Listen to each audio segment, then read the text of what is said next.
We are recording. Well, hello, everybody, whether you're watching at home or on your iPad out by the pool, hopefully. I'm joined with Rick Garcia. Rick, good to have you. Hey, Rusty, how are you? I'm good, buddy. I'm good. Tell me Good. about the weekend. Good time? We had a great time. I was looking outside because you said folks out by the pool. It was raining a little earlier, so I don't know Yeah, if yeah. but it is We're Southern hoping. California. People are out by the pool 7 days a week for the people in the East that don't know that. 7 days Right. people sit by the pool in Southern That's California. that's all we do. That's all we do. That's all we do. That or gang activity. That's all the assumptions about SoCal living. We had a good weekend, and I did something. I was talked into it by a mutual friend of ours of going out and playing some golf, and so I did that. It was 18 holes. Mm. Carried my bag because it was walking only, and there were some restrictions, COVID-19 restrictions. And I posted on social media, I haven't carried my golf bag since 1990, never. And so I was an aching mess by the time I got home. It's a lot to haul around. It is.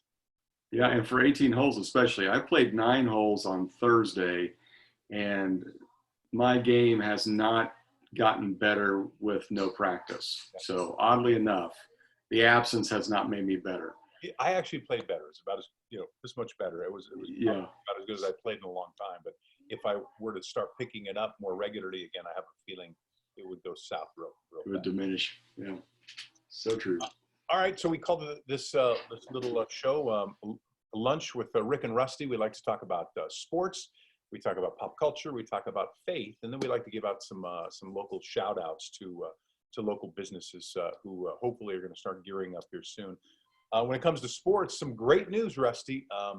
Under some very strict guidelines, the NBA and the NFL is telling teams that they can start opening team facilities. So that means Hmm. practices, but very restricted. And it's only in those states that allow those teams to open up their facilities. So I hope you're excited that at the very least, some teams might be practicing. I would watch that. Would you watch that? I would watch that. That's a great idea. I don't know. ESPN needs to fill time. So why Yeah, they not do. do some practices live? That's a great idea. Besides the NFL draft, have you watched ESPN at all in the last 2 months? Other than The Last Dance, which I've been recording, Oh, and I didn't fantastic. get 2 episodes over the weekend yet, so I'm not caught up on that. But Hmm. other than that, no. And it's interesting because we're going to talk about some sports that did get underway over the weekend, and I want to get your impression Hmm. because I haven't been watching ESPN other than The Last Dance, and we had 2 sporting events this weekend, and I didn't watch either one of them. I didn't watch either one of them either, and mainly because I normally wouldn't watch those sports. But I have not watched ESPN for 2 months. I'm surprised how I've made it. But I did watch the draft, and that was about it. But I think you're right. ESPN is hurting for material, and showing NBA teams practicing would be fantastic. Now, my question is, and you know this, we've talked about this before. If you're in California, that you may not be able to practice for a while, especially in LA County, which we're supposed to be sheltered to home through the end of July. So what do the Clippers and the Lakers do? That's a good question. Over the weekend, we on my radio show we had Lee Steinberg, super agent Lee Steinberg, who represents a bunch of amazing athletes. Some guy named Holmes in Kansas City, I think, is one of his clients. But anyway, the belief is that first of all, the teams are going to ask for permission because you can get exclusions, and so the teams are reaching out and asking for permission from local government. But there's also talk that they could go to a state like Arizona and start training. But the Lakers facility is open, as I understand it, under some strict guidelines and restrictions. Well, that would be great. So the sooner the better. I can't wait. Although it'll be really weird to watch without any fans, but that's okay. And we saw that this weekend, right? 2 events. They tried it this weekend in NASCAR. They got underway in Darlington, South Carolina. It's one of, I think, 7 NASCAR events over the course of the next 10 or 11 days. Kevin Harvick was the winner. Now, NASCAR races, this one in particular, took about 3.5 hours. So that helped fill a big hole in programming. It was 3.5 hours long. Kevin Harvick won the race. They had Okay. skeleton crews out there on the track. Where you had to limit the number of employees that you had working in both the garage and in the pits. So they shrunk that down. It's about 3 times less than the normal size of crews. They checked everybody's temperature on the way in. It was like a TSA check, no fans at all. And when Kevin Harvick won, and he was doing, I guess he was doing all his donuts and spinning out after he had won in front of nobody except for the TV audience. He got out of the car. He had a mask on. So the strict guidelines, but doable. And I watched some of the highlights, but I did not watch any of the event live. NASCAR is not a sport that I watch. Well, we could stop with that. NASCAR is not a sport. But it's not a sport that I watch at all. But I did look online just to see what it would look like without any fans there. Certainly safer. I mean, nobody's getting a tire flung into the audience like normally happens. But what a unique thing! And for him to be wearing a mask too afterwards, that's pretty fascinating. By the way, it looked cool on him too, so it worked with how he was dressed up. I will tell you though, it is one of those sports. I've covered a couple of NASCAR events, and the drivers aren't going to notice the difference at all. They're in the car. The noise levels of the cars, whether it's NASCAR or Indy, are just ear piercing. You have to wear earplugs if you want to be anywhere close to the action. So they don't hear the crowd anyway. They don't know what's going on. And frankly, you can't really, it's not like if you're, watching your Chiefs and everybody's a Chiefs fan and you feel and hear the energy of the crowd at a car race, you're feeling the noise of the engines. That's kind of the feeling you get. And every so often you can hear the crowd reach a crest if there's a crash or somebody hits the wall. But that's the one sport that's not going to notice it. Yeah, that's a good point. And certainly with golf, you're not going to notice that either. That's why they should probably bring back tennis, because they always want that quiet too. So let Wimbledon happen. The 2 sports where, they hold up signs telling you to be quiet, the golf and tennis. They did have a PGA event this weekend. It was a team competition, 2 teams in this one. And Rory McIlroy and Dustin Johnson defeated Ricky Fowler and Matthew Wolff. It went to a closest to the pin tiebreaker, basically. So the closest to the hole tiebreaker in order to declare a winner. They earned $1.1 million, and the better news is that money goes to charity, and it was for nurses on the front lines of the coronavirus fight. It was part of it, and the CDC, they made some donations to CDC. So that part of it was cool. And you're right, with no crowd, I know that the players get energy after the shot because they can hear the crowd react. But over the ball, they want it as quiet as can be. Right, that's perfect for them. It's just like a normal day out on the golf course with you or I. Yeah, well, so with me and you, here's the thing. I've played in a couple of charity golf tournaments where they had like these charity long drive competitions where they had some pro golfers and then they would have members of the media. And I remember, they had a pretty good chunk of people around. They were there to see me. They were there to see the pro golfers. And I was terrified when it was completely quiet. It just was so uncomfortable for me. I would rather everybody be talking and mumbling and, because then you don't feel like there's any focus on you. I completely agree. In fact, I have my best drives when the other 3 guys are talking amongst themselves rather than being quiet and watching me. I agree, but you probably, like I played with guys who just throw a fit if the shot's bad. And then they'll turn around and look at you or look at the guy in the lawnmower who's in the neighborhood 3 blocks away and start screaming and cursing. We all have to have someone to blame, don't we? Have somebody. So there you go. We had 2 sporting events this weekend, and so little by little it seems to be coming back a little bit. You ready to move on to pop culture? Let's do it. I know you're a big Star Wars fan. Hamill came out and then publicly stated that you will not see him. I'm assuming that means Luke Skywalker, his version of Luke Skywalker, in another Star Wars movie. What do you think about that? I thought they were done anyway. Yeah, what you would think, but remember, when you use the Force, there's always a little somebody in the corner over there over your shoulder saying, "You." That's true. Right? That's true. So I guess my understanding was that, and I saw that story as well. And I thought, well, I didn't know we had anything left to tell. Of course, it's been going on for, close to 50 years. So I guess it could continue to go on. But his character obviously passed into the Force. And the 3rd trilogy is done. So it seemed to me it was over. But And he's obviously getting long in the tooth, so it's about time. And Harrison Ford Han Solo was taken out in one of the movies too. But remember, it's science fiction fantasy, Rusty. So Yes, I do remember. At any moment. Yes, but is it truly science fiction if it happened a long time ago in a galaxy far, far away? It's not in the future. This has already happened. Thank you. Good point.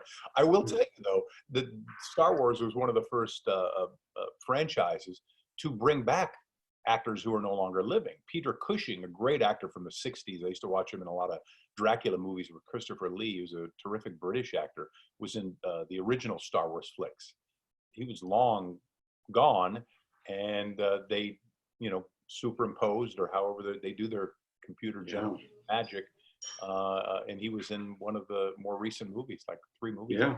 So yeah, he was in, and I remember when that happened because I thought that is fantastic. It was Rogue One, okay, and he came back for that. And also, Carrie Fisher had recently died, and they brought her back, obviously for the latter ones. But they even had a version of her from her younger days in Rogue One at the very end, which was. The crowd went nuts in the theater I was in, so pretty cool.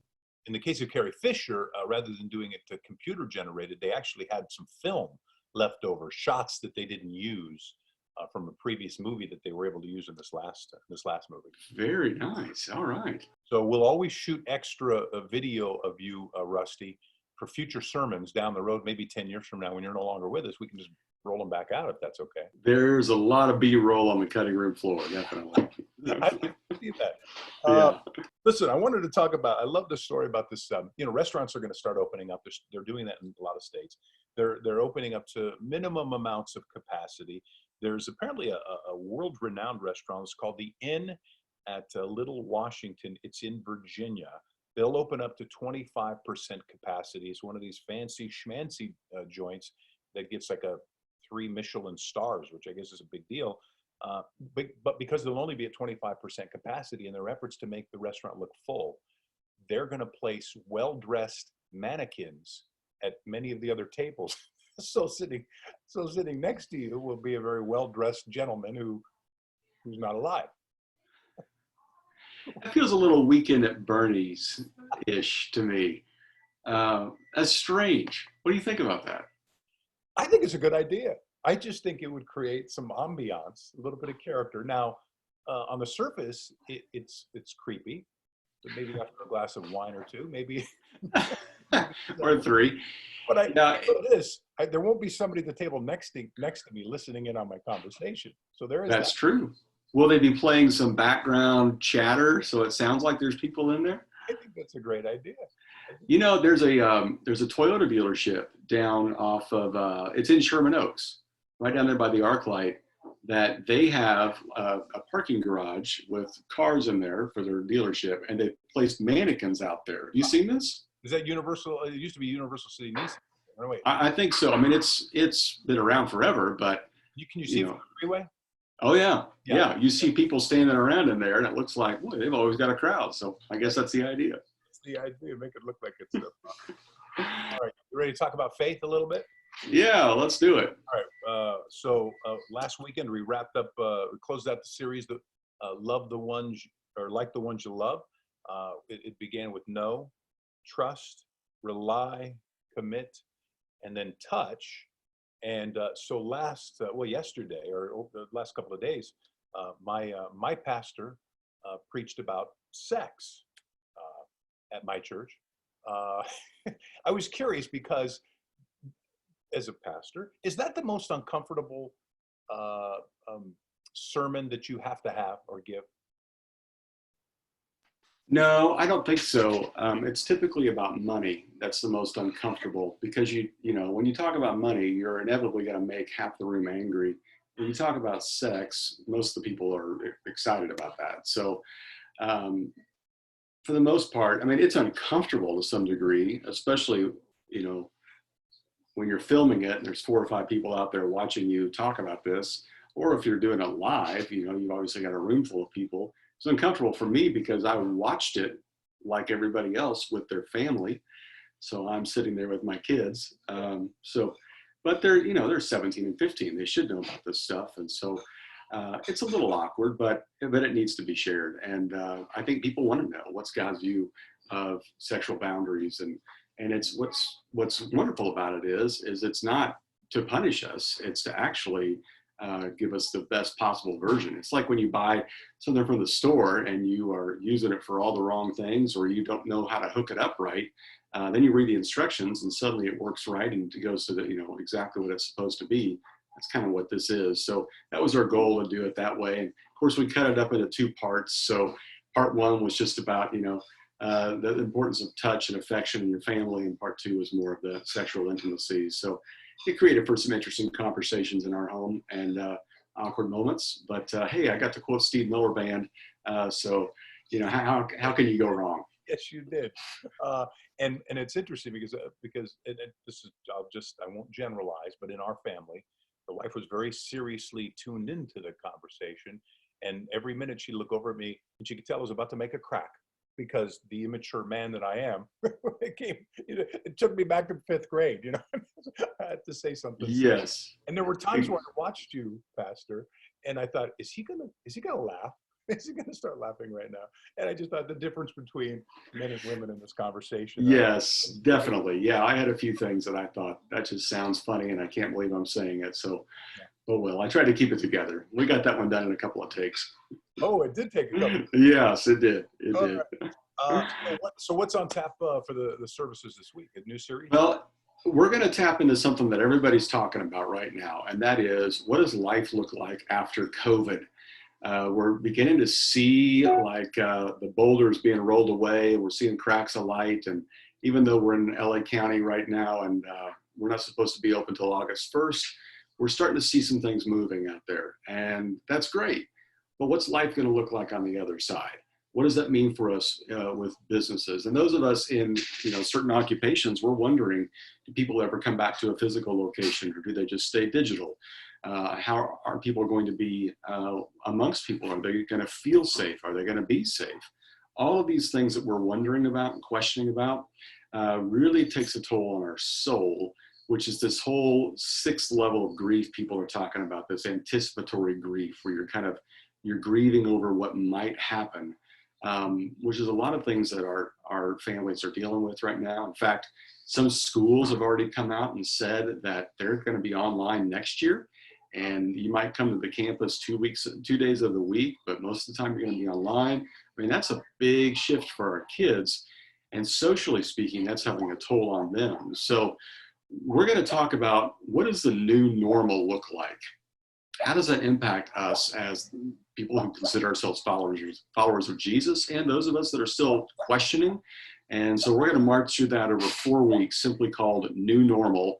And we're going to have some fun stuff to do along the way. And we've got some surprise guests and some good things to discuss. So I'm looking forward to it. 4 weeks of that, and then we go into our critically acclaimed and incredibly popular series that I know is your favorite and mine, At the Movies, that will kick off the week before Father's Day. So that's where we're headed.